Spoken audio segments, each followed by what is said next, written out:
जितने भी भाई लोग देख रहे हैं ना, जितने भी लोग देख रहे हैं स्ट्रीम को लाइक कर दो भाई एक बार के लिए। और जिन भी भाइयों ने ये चैनल को सब्सक्राइब नहीं किया हुआ है ना दोस्तों, चैनल को सब्सक्राइब कर दीजिए, है ना। आपको कंजूसी नहीं दिखानी है और चैनल को सब्सक्राइब कर देना है, स्ट्रीम को लाइक कर देना है। एक बार के लिए ये वाली स्ट्रीम में हम चालू कर देते हैं। देखो आज कोई ज्यादा बड़ा मूव है ना, आपको खुलते से बहुत ऐसा दिखेगा नहीं भैया ना, मेरे हिसाब से थोड़ा रुकेगा मार्केट, है ना।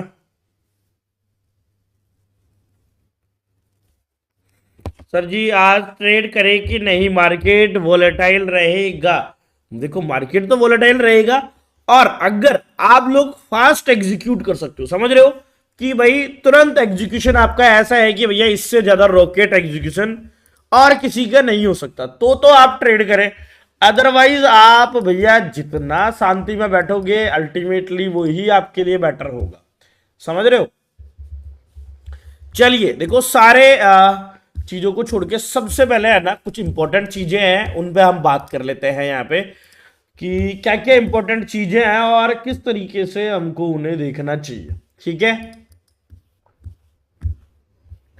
तो जी वेलकम वेलकम वेलकम।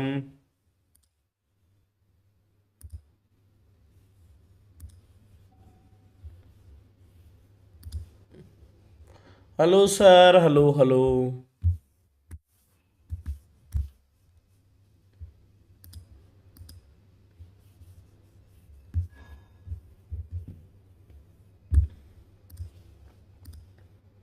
तो जी गुड मॉर्निंग, गुड मॉर्निंग। तो जी जय श्री राम, जय श्री राम। सर जी नमस्ते नमस्ते। सर सुपर चैट पढ़ लो।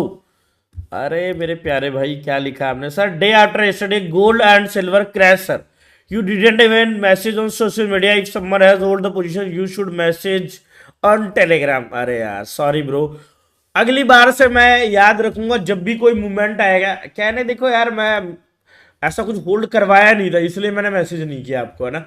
अगर मैं कुछ भी करवाता तो मैं आपको तुरंत मैसेज कर देता। अगली बार ध्यान रखूंगा, ऐसा कुछ भी मेरे को होते हुए दिखता है तो मैं आपको तुरंत मैसेज कर दूंगा भाई। जैसे कल किया था ना मैंने, भाई बीटीसी जा रहा है नीचे, इस तरीके से कुछ भी अगर इंपॉर्टेंट अपडेट होगी तो उसके बारे में हम लोग भाई यहाँ पर बात कर लेंगे।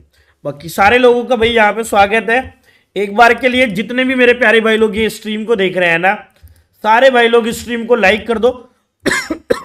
और देखो भाइयों जितने भी लोग देख रहे हैं ना, अगर आपका यहाँ पे एक से ज्यादा ब्रोकर के अंदर अकाउंट है ना, दूसरे ब्रोकर में भी थोड़ा पैसा डाल दो भैया ना।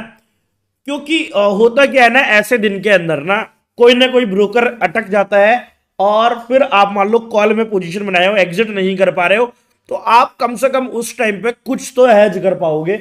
यहाँ पे पुट पुट वगैरह बाई कर लो, या अगर मान लो कुछ लैग वैग कर गया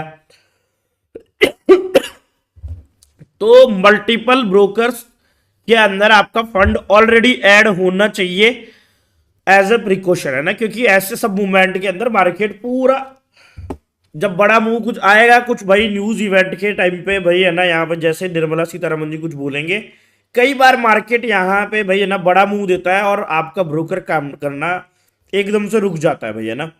तो वो सब के लिए थोड़ा प्रिपेयर रहेंगे, है ना। चलिए बाकी बात कर लेते हैं कि आज के लिए क्या क्या भाई इंपॉर्टेंट है। देखो सबसे पहले आज के बजट डे के दिन है ना, क्या क्या चीजें हैं जिस पे आपको ध्यान देना है, ध्यान से देखिएगा। सबसे पहले आ जाता है भैया ना, देखो फाइनेंस मिनिस्टर कुछ ऐसे स्टेटमेंट दे सकते हैं, ये चार टैक्स से रिलेटेड स्टेटमेंट है जो सबसे ज्यादा इंपैक्ट करेंगे, ध्यान से सुनिएगा। पहला कैपिटल गेन्स टैक्स। तो इस केस में क्या है, अगर आपको पता होगा भाई, कैपिटल गेन्स टैक्स होता है long term capital gain, short term capital gain. तो मार्केट क्या है ना, इन कैपिटल गेन टैक्स के बेसिस पे मूव दे सकता है। अगर यहां पे देखो कैपिटल गेन टैक्स के अंदर कोई भी चेंजेस है, अभी एसटीसीजी क्या है, small term capital gains tax 20% है, और एलटीसीजी क्या है 12.5%।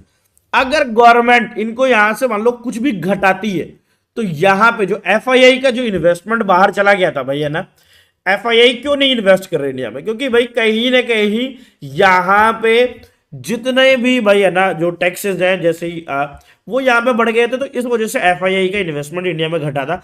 अगर यहाँ पे ये थोड़ा सा कम कर दिया जाता है तो एफआईआई के इंडिया में लौटने का भी चांसेस बनेंगे। तो मार्केट में वैसे तो डोमेस्टिक इन्वेस्टर्स है वो अभी ज्यादा हावी है, एफआईआई या और किसी से कोई फर्क नहीं पड़ता है।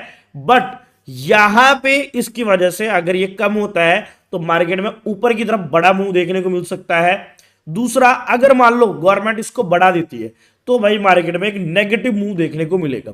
पहला क्या बताया मैंने, एसटीसीजी और एलटीसीजी में अगर बढ़ाया इसको तो मार्केट नीचे जाएगा, घटाया तो मार्केट ऊपर जाएगा। पर यहां पे मोस्ट लाइकली इसके अंदर कोई भी चेंजेस नहीं आने वाला है। पहला आपको समझ में आया।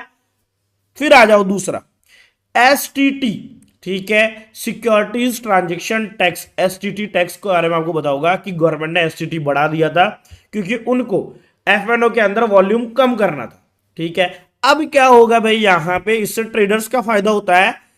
गवर्नमेंट ने ना भाई है ना एसटीटी बढ़ाया ही इसलिए था क्योंकि गवर्नमेंट को लगता था कि एफएनओ में वॉल्यूम ज्यादा आ रहा है, इसको कम करता। अगर गवर्नमेंट इसको घटा देती है या हटा देती है, बिल्कुल रिमूव कर देती है, तो गवर्नमेंट के रेवेन्यू पे इतना कोई खास फर्क नहीं पड़ेगा क्योंकि ये एक छोटा अमाउंट होता है, लगभग 50,000 करोड़ के करीब का, जो कि इंडियन गवर्नमेंट के लिए बहुत बड़ा अमाउंट नहीं है। बट मोस्ट लाइकली यहां पे गवर्नमेंट ऐसा नहीं करेगी। क्यों नहीं करेगी भाई यहां पे ऐसा गवर्नमेंट? क्योंकि देखो गवर्नमेंट की पॉलिसीज जो होती है ना वो थोड़ी स्टेबल चलती है दोस्तों, है ना। अगर मान लो गवर्नमेंट कल घटाएगी आज बढ़ाएगी तो ये एक नेगेटिव मैसेज मार्केट के अंदर देता है। तो यहां पे जितना चांसेस है गवर्नमेंट ऐसा बिल्कुल भी नहीं करने वाली है कि एसटीटी को हटाने वाली है। पर अगर एसटीटी को हटाती है तो ये मार्केट के हिसाब से आप इसको पॉजिटिव लेके चलो, क्योंकि देखो एसटीटी जो भी है ना, देखो शेयर मार्केट वाले जितने भी लोग होते हैं ना, वो कभी भी गवर्नमेंट के मतलब नहीं, कोई भी गवर्नमेंट हो उसके बारे में अंधी तारीफ करते हुए आपको नहीं दिखेंगे, क्योंकि वो लोग थोड़ा सा मतलब आप देखोगे इंटेलेक्चुअल लेवल पे पहले से थोड़े समझदार ही होते हैं, जो एफडी या फिर ऐसे इंस्ट्रूमेंट से छोड़ के मार्केट में आते हैं। तो गवर्नमेंट को बताया कि एसटीटी हटा भी दूंगी तो भी कोई वोट भाई मेरे बनने वाले हैं नहीं, क्योंकि ये ट्रेडर लोग हैं, ये तो भैया जो यहां पे मैं थोड़ा भी कुछ गलत करूंगी इन लोगों को पता है, समझ रहे हो आप। तो ये जो जनता होती है ना जिसके लिए एसटीटी मैटर करता है, वो सब समझदार जनता होती है। तो गवर्नमेंट कभी भी इस तरीके के टैक्सेस को नहीं हटाना चाहती है, ठीक है। तो एसटीटी हटाने के चांसेस कम है, पर अगर हटाती है तो मार्केट इससे ऊपर जाएगा, ठीक है। फिर बात कर लेते हैं भाई यहां पे कॉर्पोरेट टैक्स की। देखो यहां पे कोई भी किसी गवर्नमेंट से इसको लिंक मत करना, मैं सिर्फ आपको समझाने की कोशिश कर रहा हूं कि अपने को किस पे भाई है ना क्या चीजें भाई है ना अपने को किस तरीके से रिएक्ट करना है, ठीक है। फिर बात कर ले भाई यहां पे कॉर्पोरेट टैक्स की। तो गवर्नमेंट कॉर्पोरेट टैक्स के अंदर क्या कर सकती है, देखो आज के दिन में इंडिया में जो कॉर्पोरेट टैक्स की इफेक्टिव रेट है ना वो 25% है, डोमेस्टिक कंपनी पे 30% है, फॉरेन कंपनी पे 40% है, सरचार्ज और सेस वगैरह लगा के कुछ सब्सिडीज देके ऑलमोस्ट 25% यहां पे है ना पड़ता है। ऊपर से ये जो भी चीज हमारी इंडियन गवर्नमेंट है, इन्होंने जो भी सेटअप बनाया हुआ है वो काफी कॉम्प्लेक्स है। अगर इस सेटअप को इजी करना चाहती है गवर्नमेंट, और अगर आपने देखा होगा हमारे से वियतनाम जैसी कंट्रीज है ना उनमें ये टैक्स थोड़ा सा कम है, कॉर्पोरेट टैक्स 20% आता है इफेक्टिव। तो अगर यहां पे कम करती है तो कॉर्पोरेट टैक्स कम होने से मार्केट सुपर पॉजिटिव हो सकता है। तो इस चीज को ध्यान में रख के चलेंगे। इसके अंदर डेफिनेटली कुछ न कुछ चेंज चाहे तो गवर्नमेंट ला सकती है, और यहां पे आपको भाई नजर रखनी है, ठीक है। फिर बात करें भाई है ना कि दो टैक्स रिजीम की बात करी थी गवर्नमेंट ने, new tax regime, old tax regime. और हो सकता है कि ओल्ड टैक्स रिजीम को गवर्नमेंट पूरी तरीके से बंद करने की यहां कोशिश करे और नई टैक्स रिजीम ही ओनली बचे। अगर ऐसा होता है तो इससे कोई खास इफेक्ट नहीं पड़ेगा। बट अगर न्यू टैक्स रिजीम के अंदर भाई जो पर्सनल टैक्स होता है, गवर्नमेंट जो जीरो टैक्स की लिमिट है उसको 12 लाख से बढ़ा के 15 लाख तक कर देती है ना, तो भाई है ना यहां पे इसको भी मार्केट बहुत पॉजिटिवली लेगा। तो ये कुछ टैक्सेस है जिनके बारे में ताई जी बात कर सकती है, और आपको ध्यान रखना है यहाँ पे कि अगर इनके बारे में बात होती है तो उस पर डिपेंड करेगा मार्केट, उसमें मूव आएगा। फिर बात कर दे भाई फिस्कल डिफिसिट की, कि गवर्नमेंट का रेवेन्यू और फिस्कल डिफिसिट की बात होगी तो अगर गवर्नमेंट यहाँ पे 4.4% का भाई है ना फिस्कल डिफिसिट था, 4.3 था या 4.4, सॉरी 4.2% का था। अगर ये वही 4.4 कर देती है अच्छा है, पर अगर ये 4.2 भी कर देती है तो मार्केट इसको डिसअपॉइंट जैसे लेगा और मार्केट इस पर नेगेटिव मूव दे सकता है। इसके अलावा जो भाई है ना कैपिटल एक्सपेंडिचर है, गवर्नमेंट ने जो भी बजट अलॉकेट किया था 24 और 25 में उसका 95% ही खर्चा किया था। तो अगर इस बार इसको भाई बढ़ता